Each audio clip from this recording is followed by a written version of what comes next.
राम राम बोल रहा हूँ भैया जी, मन में कर लेना ज़रूर। आज की लोकेशन अपनी गांव की है, जैसे कि दिख रही है। आज छोटा भाई एक शादी में गया था, तो ड्यूटी हमारी लगी है पिताजी के साथ गांव में आने की। काम ऐसा कुछ खास था नहीं, पापा का मन नहीं लगता अब गाँव के बिना। वो मुश्किल से अगर एक दो दिन शहर में रुक जाते हैं तो बड़े चिड़चिड़े से और गुस्सैल हो जाते हैं। उनके अंदर उस समय हल्क घूम रहा होता है, पता नहीं कब किस बात पे हरे गुब्बारे बन जाए। पानी दिया जा रहा है यहाँ पे, चाचा जी और चाचा जी का बेटा है, वो पानी दे रहे हैं। पास में ही खेत है इधर, पता नहीं आपको दिखेगा नहीं दिखेगा, मैं दिखा देता हूँ यहाँ से। तो उधर पानी दिया जा रहा है, तो हम इधर दूसरे खेत की तरफ आ गए। इस बार पता नहीं क्या हुआ है, गांव में सभी लोगों की गेहूं की फसल ठीक से नहीं हुई है। सभी लोगों ने, बेचारों ने दो दो तीन तीन बार बीज डाल दिया है, दो दो तीन तीन बार बुवाई की है, उसके बावजूद भी ये नतीजा है। देखो, आप देख रहे हो, ये पहले डाला था तो अगल बगल में आ गया है, ठीक ठाक सा है, लेकिन बीच में फिर दोबारा बुवाई की है तो बीच में फिर से वही हालत है। और आलू की भी पैदावार थोड़ी सी कम है पहले के मुकाबले, जो पिछली साल थी अपनी उसके मुकाबले इस बार थोड़ी कम रहेगी। मगर रेट की उम्मीद है कि रेट शायद पिछली बार से अच्छी रहेंगी इस बार। अब देखो, अगर रेट बढ़ जाती है तो भरपाई वहाँ से हो जाएगी। अभी आलूओं का जो पाल है ना, ऊपर की जो पौधा होता है उसको काट के डाल दिया गया है। करीब 8-10 दिन लगते हैं उसको सूखने में। मिट्टी जब सूखी हो जाएगी तब फिर आलू की खुदाई होगी। तो अभी 8-10 दिन बाद अपना काम चालू हो जाएगा आलू खुदाई का, और उसमें बड़ी रेल बन जाती है आलू खुदाई के टाइम पे। देखो, ये इधर यहाँ पे अच्छा हुआ है, और जैसे ही आगे जाते हैं वहाँ पे बिल्कुल उजड़ापन सा है। जैसे कई लोगों के होता है नहीं, आगे आगे बाल हैं, बीच में गायब हैं, कुछ ऐसी स्थिति खेत की है इस समय।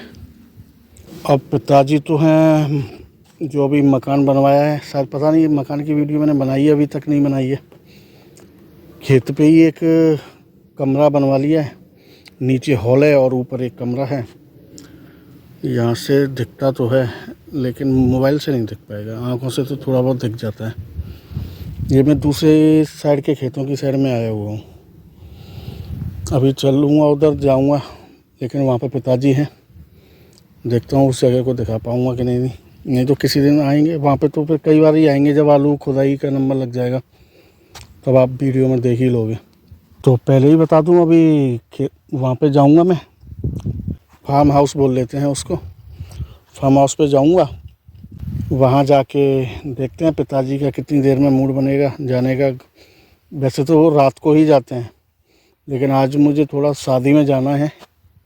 वहीं एक मार्केट में हमारे किराएदार हैं, दुकानदार, उनके घर में शादी है। तो वो बेचारे बड़े कई दिनों से रिक्वेस्ट कर रहे हैं, ये मानो 15-20 दिन पहले से स्टार्ट हो गए थे वो कार्ड दे करके कि भैया बहुत ज़रूर आना है आपको, बहुत। तो शादी में भी जाना है वहाँ पे, तो शाम को जल्दी निकलेंगे आज।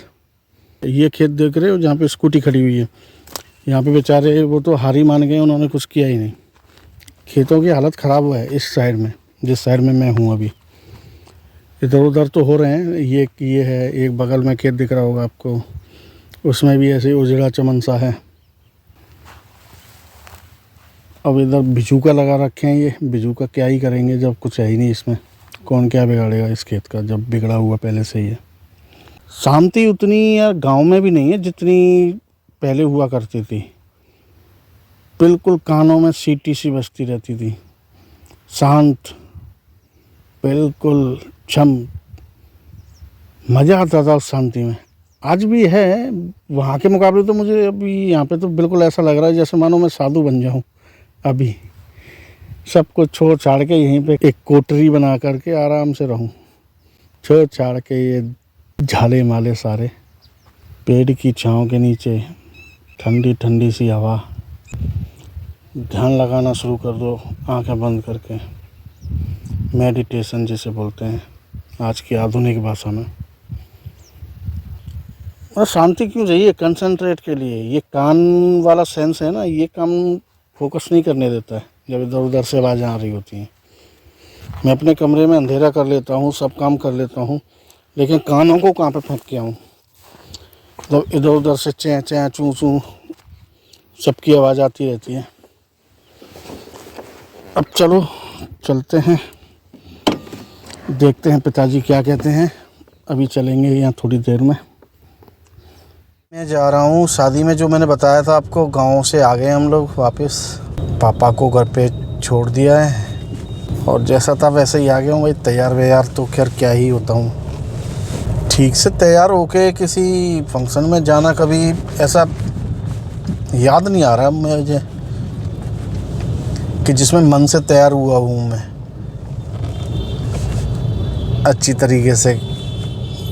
अब तो कहीं जाना होता तो फॉर्मेलिटी के लिए जाना पड़ता है कि चलो बस कैसे भी करके चल लो और निपटा के आते हैं।